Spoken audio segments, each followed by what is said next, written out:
Shiva,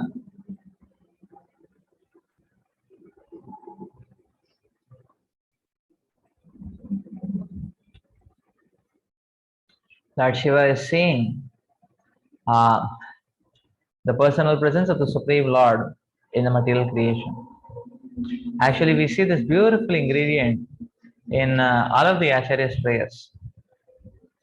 So whether it is Dhruva Maharaj praying to the Supreme Lord, or Gajendra Maharaj praying to the Supreme Lord, and here we see Lord Shiva is praying to the Supreme Lord. This ingredient is already there.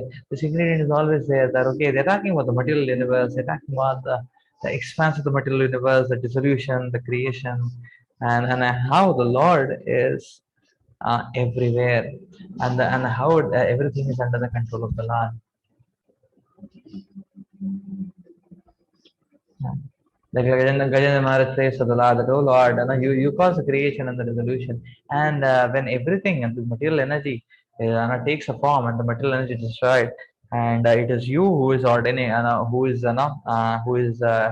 doing it. But when everything is destroyed and everything is dark, you remain eternally. So, and you see, the interesting point here is that okay, so this ingredient is there in the prayer of all the acharyas. Why this ingredient is there?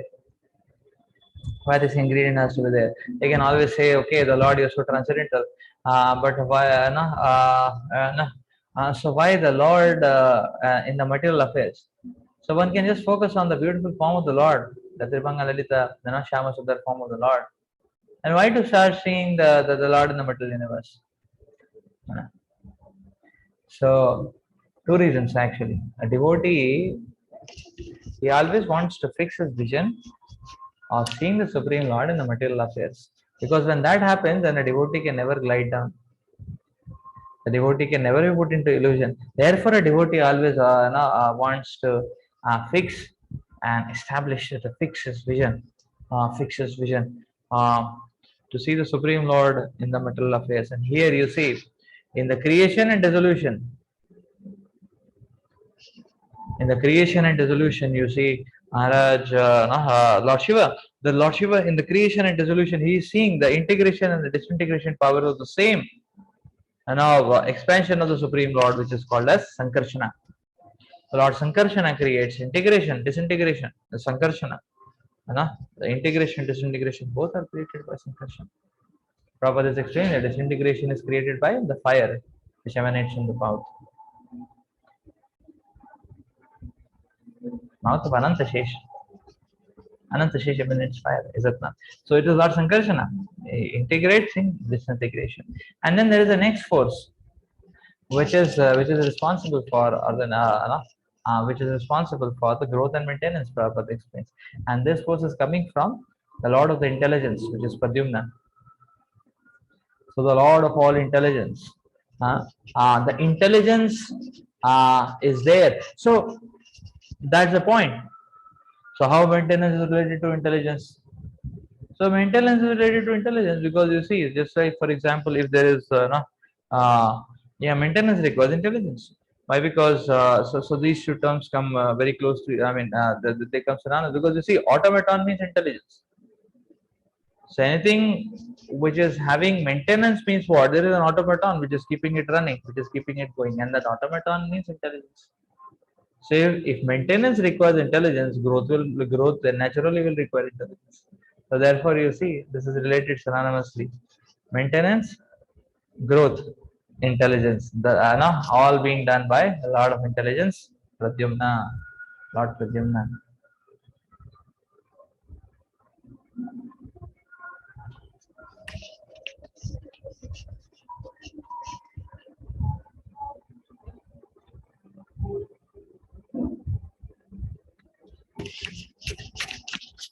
Namo Namo Aniruddhaya Rishikeshendriyatmane Nama Paramahamsaya Purnaya Nipratatmane.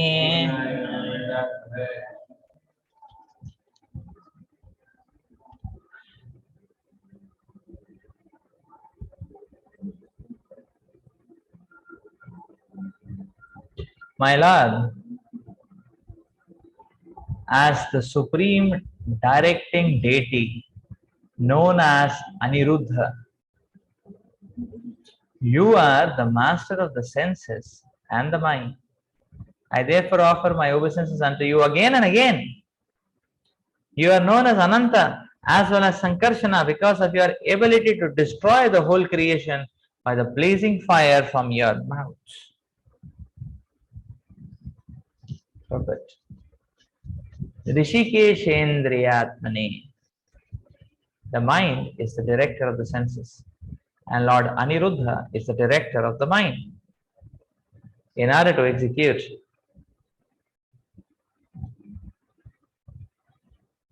Now, in order to execute devotional service, one has to fix his mind on the lotus feet of Krishna. Therefore, Lord Shiva prays to the controller of the mind, Lord Aniruddha, to be pleased to help him engage his mind on the lotus feet of the Lord. So it is stated in the Bhagavad Gita 9:34. Man manabhava madbhakto madhyaji mam namaskuru. The mind has to be engaged in meditation on the lotus feet of the Lord in order to execute devotional service. It is also stated in Bhagavad Gita 15:15. Mattasmitir jnanam apohanam cha. From the Lord come remembrance, knowledge, and forgetfulness. As if Lord Aniruddha is pleased, he can help the mind engage in the service of the Lord. It is also indicated in this verse that Lord Aniruddha is the sun god by virtue of his expansions. Since the predominating deity of the sun is an expansion of Lord Aniruddha, Lord Shiva also prays to the sun god in this verse.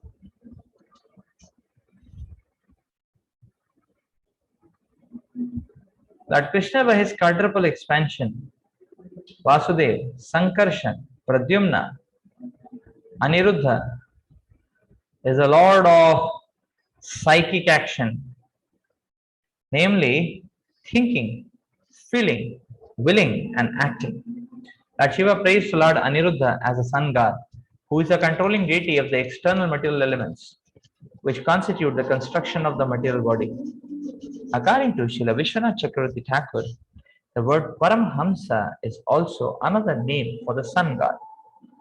The sun god is addressed herein as Nirbhritatmane, which indicates that he always maintains the various planets by manipulating the rainfall.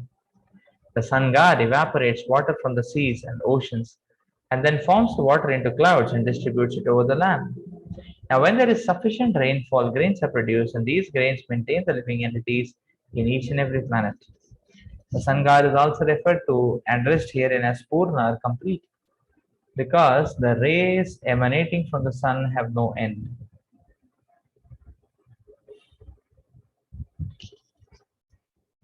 For millions and millions of years since the creation of this universe, the sun god has been supplying heat and light without diminution.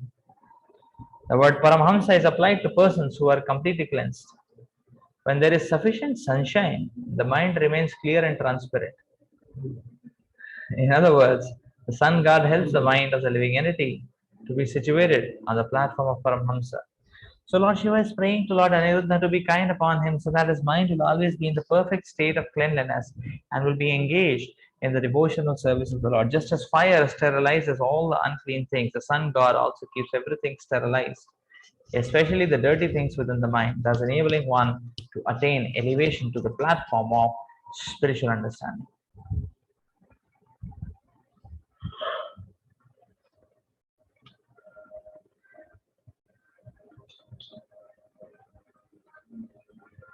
So this prayer is the prayer to Lord Aniruddha. Prabhupada explains, Lord Aniruddha is the Lord of the senses, not only the senses, the Lord of the mind. Srila Prabhupada explains it is Lord Aniruddha who expands as a sun god, and which is being described here as Nibhritatmane or Paramhamsaya. Both these verses refer to the sun god.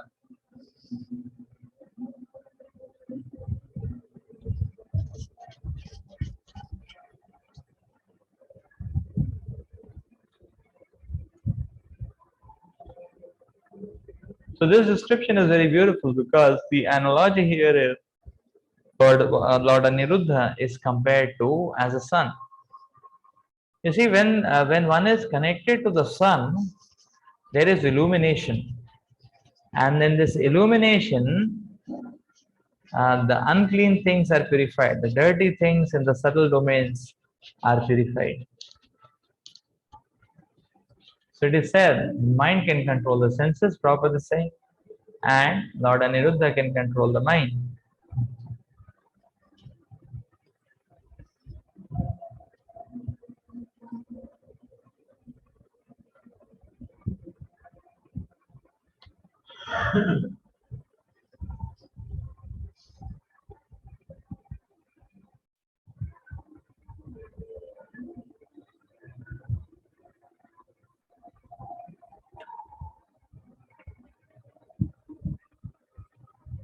So this analogy is very beautiful. Why? Because I mean, literally also it is true that the sun god is expansion of Lord Aniruddha.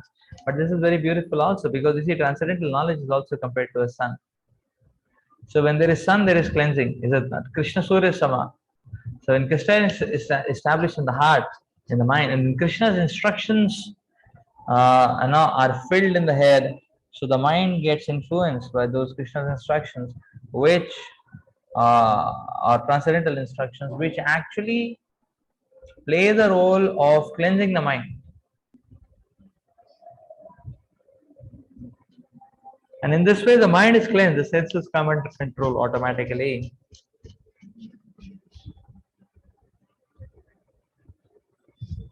That is what Lord Shiva is praying to Lord Aniruddha to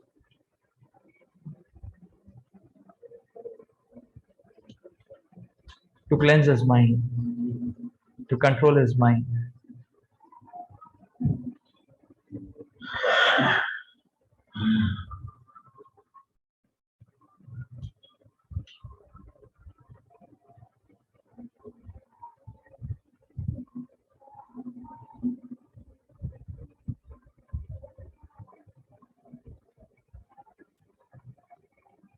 Let's go to the next verse.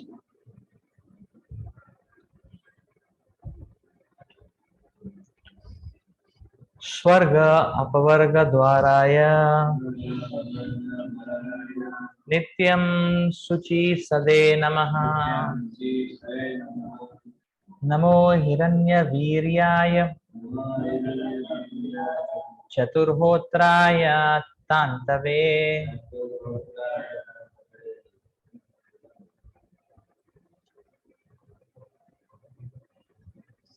My Lord, O Aniruddha, you are the authority by which the doors of the higher planetary systems and liberation are opened. You are always within the pure heart of the living entity. Therefore, I offer my obeisances unto you. You are the possessor of semen, which is like gold, and thus in the form of fire. You help the Vedic sacrifices beginning with Chaturhutra.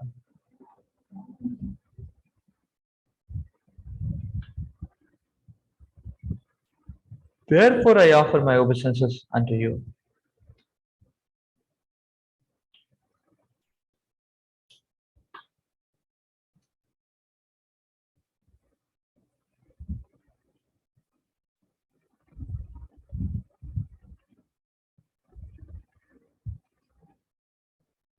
Perfect.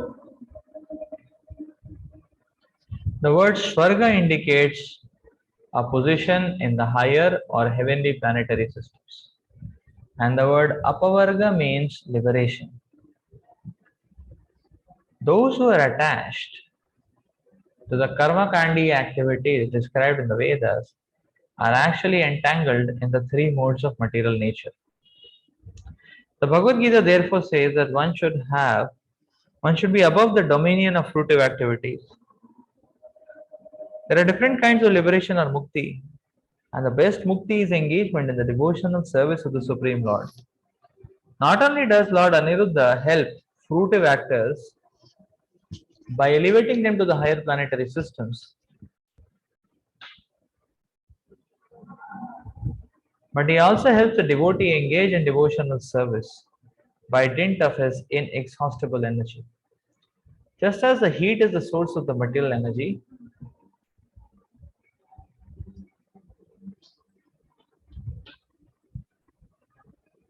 the inspiration of Lord Aniruddha is the energy by which one can engage in executing devotional service.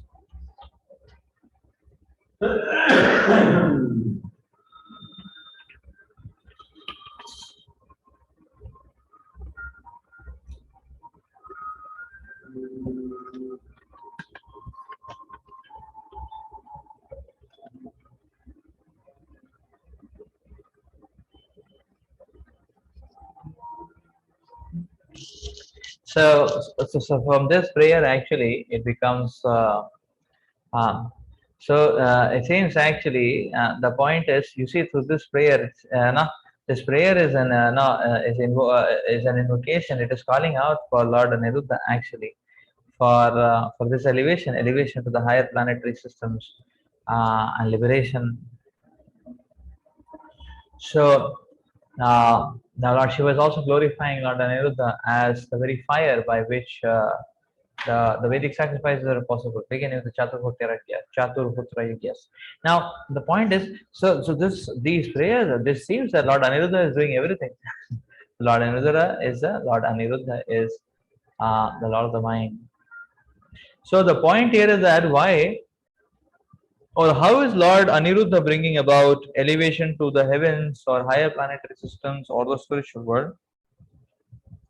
Why? Because the progress to these, to these higher realms takes place through evolution of the mind or elevation of the mind, and Lord Aniruddha is the Lord of the mind. That's the point here.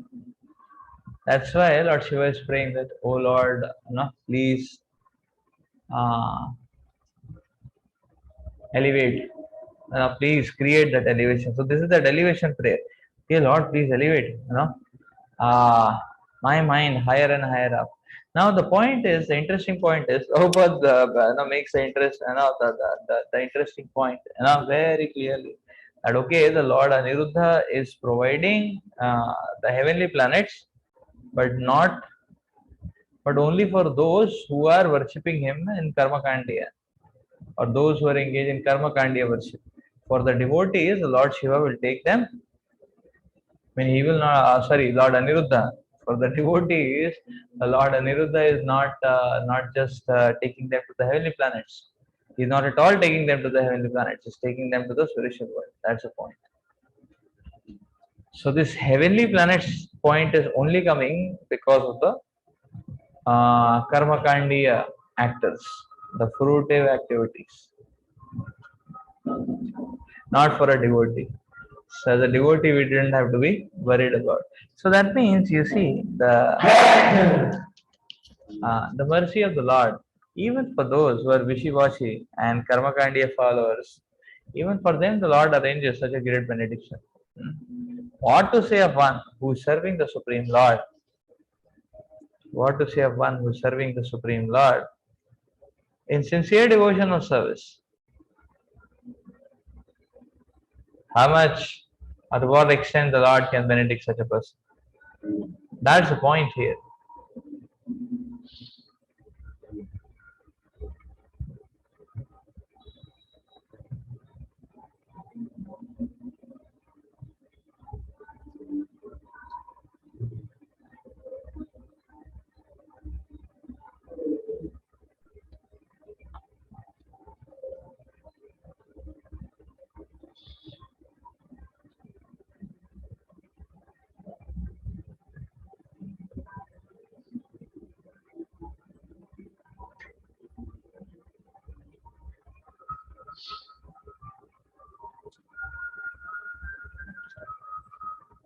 Another point Lord Shiva is speaking is about the heat.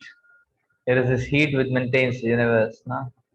So, and Prabhupada translates this heat as the inspiration is provided by Lord Aniruddha, actually. The inspiration. So, So we see Krishna consciousness like an inspiration. See how elevation in Krishna consciousness, the progress in Krishna consciousness takes place like through an inspiration. Why? Because you see, the nature of material energy is that it engulfs completely. So when one is choked by the material energy for a good amount of time, the sadhaka does not find any route out.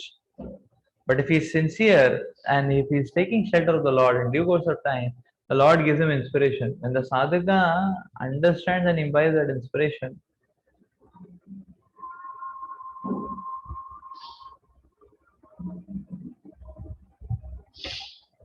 so you see how to get out of the material affairs, the Lord bestows that through inspiration.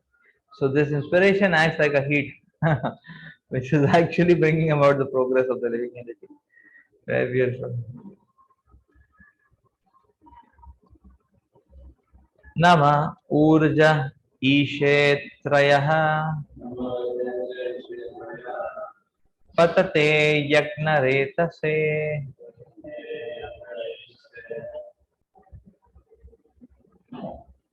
Tripti Daya Cha Jivanam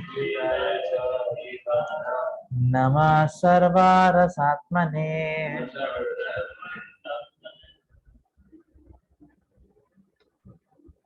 My Lord, you are the provider of the Pitralokas as well as all the demigods. So you are the predominating deity of the moon and you are the master of the three Vedas. Therefore, I offer my respectful obeisances unto you because you are the original source of the satisfaction of all the living entities. Okay, the satisfaction for also the original source of the satisfaction for all the living entities. For what? When the living entity is born within this material world, especially as a human being, he has several obligations unto the demigods, unto the saintly persons, unto the living entities in general, as enjoined in the Shastras. Devarshi Bhutat Ninam Pitranam. Thus, one has an obligation to one's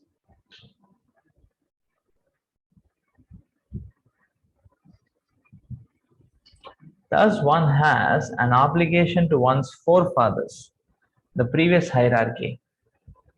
Lord Shiva prays to Lord Aniruddha to give him strength so that he can become free from all the obligation to the Pitas, the demigods, general living entities, and saintly persons, and completely engage himself in the devotional service of the Lord.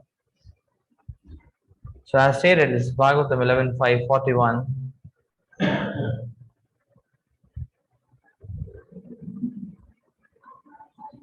देवर्षिभूताप्तनिनां पितॄणां न किङ्करो नायं ऋणीचराजन् सर्वात्मना यः शरणं शरण्यं गतो मुकुन्दं परिहृत्य कर्तम्.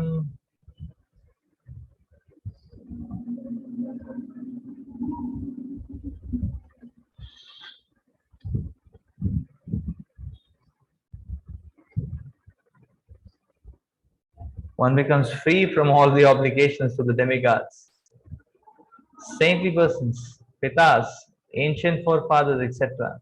If one is completely engaged in the devotional service of the Lord. Lord Shiva therefore prays to Lord Aniruddha to give him the strength so that he can free himself from such obligations and entirely engage in the Lord's service.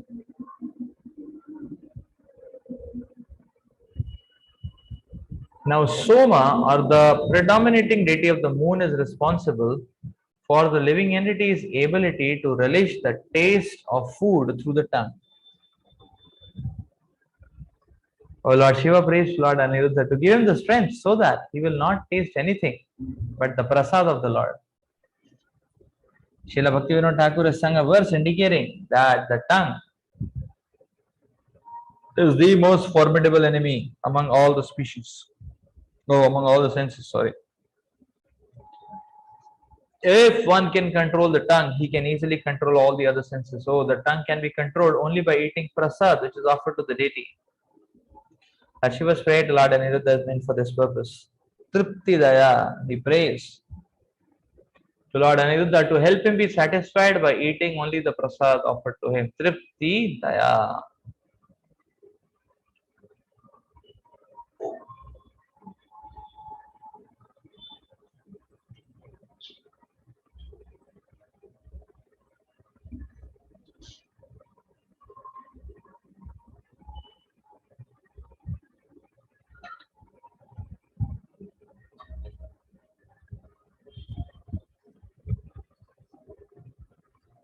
Yeah.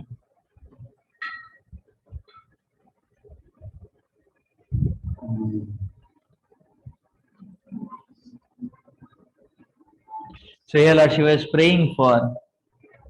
uh, is praying to Lord Aniruddha to be freed of all the obligations.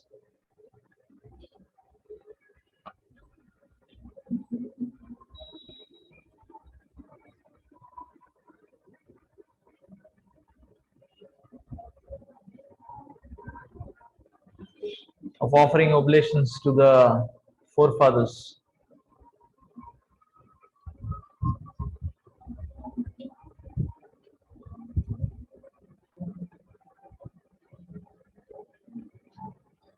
Krishna consciousness is all inclusive.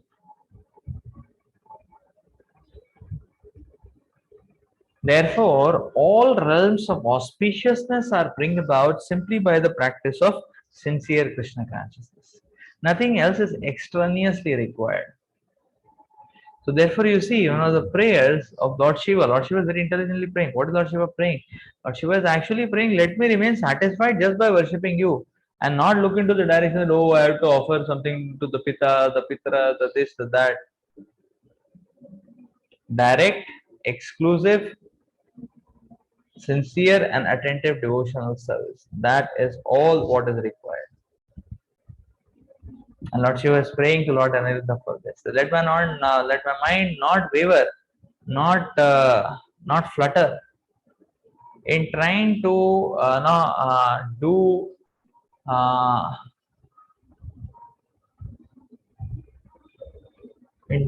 do uh, lower engagement, sacrificing the highest engagement of devotional service. That's the point.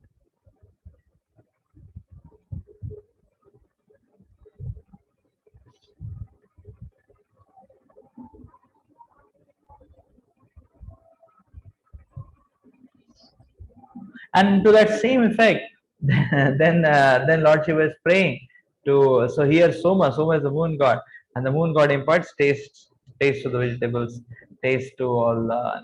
So here again, Lord Shiva is praying that he does not get enamored by the trigger or the demand of the taste, the tongue. The taste. The tongue many times demands taste. Oh, I want to taste something tasty.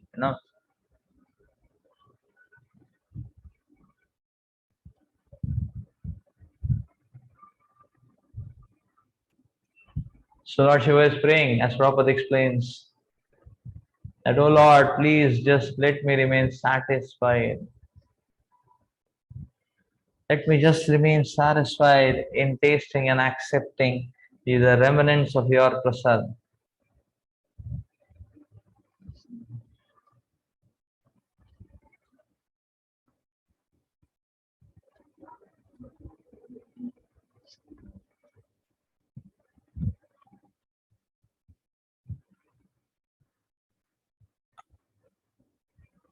So in this prayer also, if we see, Lord Shiva is praying for stability of the mind. Because, see, focus is one aspect of stability. Here, the other aspect of stability is being highlighted. And what is the other aspect of stability? The other aspect of stability is satisfaction. Satisfaction. So here you see the Shiva is praying for satisfaction of the mind. Let me just remain satisfied in serving you. I don't want to distract my attention to thinking of here and there. I just want to go on serving you. Let me just focus,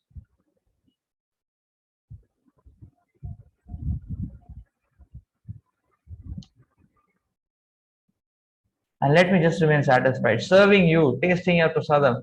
No other activity I want to undertake.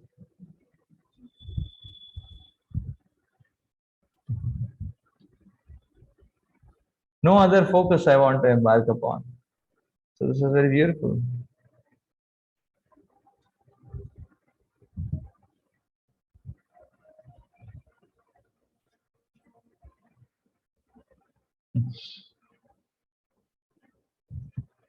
Now the Prabhupada is quoting Bhagwatam 11.5.41. And he says that if one is completely engaged in devotional service, then actually one is free from all obligations.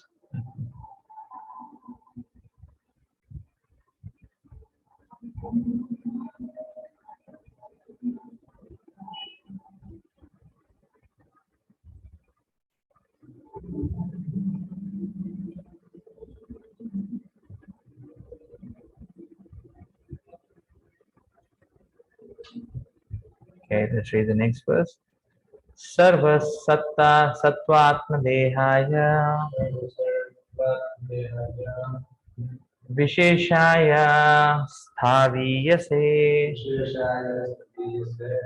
namastrailokya palaya saha ojo balaya cha.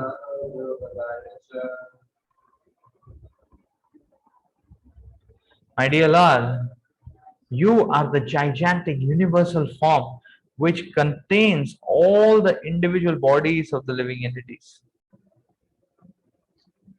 You are the maintainer of the three worlds, and as such, you maintain the mind, senses, body, and air of life within him. I therefore offer my respectful obeisances unto you.